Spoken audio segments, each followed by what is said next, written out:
നമ്മുടെ കൊച്ചിയിൽ MG റോഡിലുള്ള സെൻട്രൽ സ്ക്വയർ മാള് ഇപ്പോൾ പഴയ പോലെയേ അല്ല ഗൈസ്. ഒരുപാട് മാറ്റങ്ങൾ ഇവിടെ വന്നിട്ടുണ്ട്. ഇപ്പോൾ കഴിഞ്ഞ കുറച്ച് കാലമായിട്ട് ഇവിടെ നോക്കുകയെന്ന് വെച്ച് കഴിഞ്ഞാൽ കുട്ടികൾക്ക് വേണ്ടിയിട്ട് മെയിനായിട്ട് ഇവിടെ ഒരുപാട് ആക്ടിവിറ്റീസ് നടക്കുന്നുണ്ട്. കഴിഞ്ഞ തവണ വന്നപ്പോൾ നൈനൂസ് കൊക്കോമെലിൻ്റെ കൂടെ ഒരുപാട് എൻജോയ് ചെയ്തു, ഡാൻസ് ചെയ്തു, അങ്ങനെ ഒരുപാട് കളിച്ചിരുന്നു.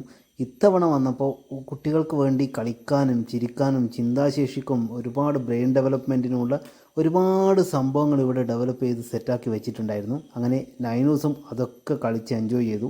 കുട്ടികൾ ഇങ്ങനെയൊക്കെ കളിക്കുന്ന കാണുമ്പം കുട്ടികളുടെ കൂടെ വന്ന മാതാപിതാക്കൾക്ക് ഉണ്ടാവുമല്ലോ ആഗ്രഹം വല്ലതൊക്കെ കളിക്കണമെന്ന്. അപ്പം ഞങ്ങൾ നേരെ പുതുതായിട്ട് ഇവിടെ തുടങ്ങിയ പ്ലയാസയിലേക്ക് വിട്ടു. പ്ലയാസ കഴിഞ്ഞ ദിവസം ഇവിടെ ഉദ്ഘാടനം കഴിഞ്ഞിരുന്നു. നമ്മുടെ പേളി മാണിയും നിതാര ബേബിയും നില ബേബിയും എല്ലാം വന്ന് തകർത്ത് ഉദ്ഘാടനം ചെയ്തു. അതിൻ്റെ വീഡിയോസൊക്കെ ഭയങ്കര വൈറലായിരുന്നു.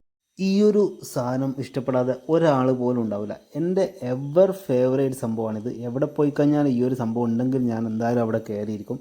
അപ്പോൾ നമ്മൾ ഇതൊക്കെ റീചാർജ് ചെയ്ത് കാറൊക്കെ കയറി അങ്ങനെ തകർത്ത് എൻജോയ് ചെയ്തു. അവിടെ നിന്ന് ഇറങ്ങി.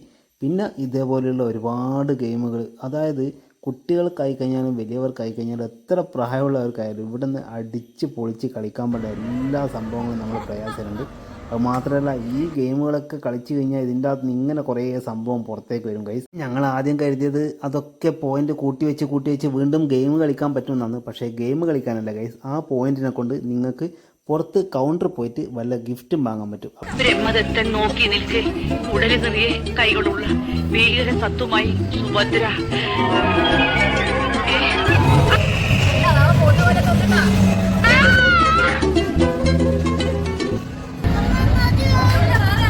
അമ്മയും പപ്പയുണ്ട്, എവിടെയും പോകുന്നില്ല കേട്ടാ, ഇവിടെ തന്നെയുണ്ട്. മതിയാ മതിയാ അപ്പോൾ ഇത് നൈനൂസിന് ആദ്യത്തെ എക്സ്പീരിയൻസ് ആയിരുന്നു ഗൈസ്. അതുകൊണ്ട് തന്നെ നൈനൂസ് കരുതിയത് എവിടെയോ എത്തി എന്നാണ് കരുതിയത്. അതുകൊണ്ട് ചെറുതായിട്ടൊന്ന് കാര്യം. അതും കഴിഞ്ഞ് AK-47 എടുത്ത് 2-3 പേരെ കൊന്നതിന് ശേഷം നേരെ എയർപ്ലെയിനിൽ കയറിയിട്ട് നാട് വിട്ടു ഗൈസ്. അപ്പോൾ ഇങ്ങനെ കറങ്ങിക്കൊണ്ടിരിക്കുകയാണ്. ഇപ്പം കറങ്ങി അങ്ങനെ താഴെ എത്തിയതിന് ശേഷം പുള്ളിക്കാർ നേരെ പോയത് കൗണ്ടറിലേക്കാണ്. ഒന്നുമല്ല, നമുക്ക് ഗിഫ്റ്റ് കിട്ടണമല്ലോ. അതിൽ നിന്ന് കിട്ടിയ സംഭവങ്ങൾ ദുഡ് കിട്ടിയിട്ടുണ്ട്. ആ ദുഡിന് പറ്റിയൊരു ഗിഫ്റ്റ് വാങ്ങാൻ വേണ്ടി പോയി. അപ്പോൾ നൈനൂസിന് കിട്ടിയത് ഏറ്റവും ചെറിയ പാവയാണ് ഗൈസ്. നൈനൂസ് എന്തായാലും ഹാപ്പിയായി. അപ്പോൾ ഇന്നത്തെ വീഡിയോ മാത്രം.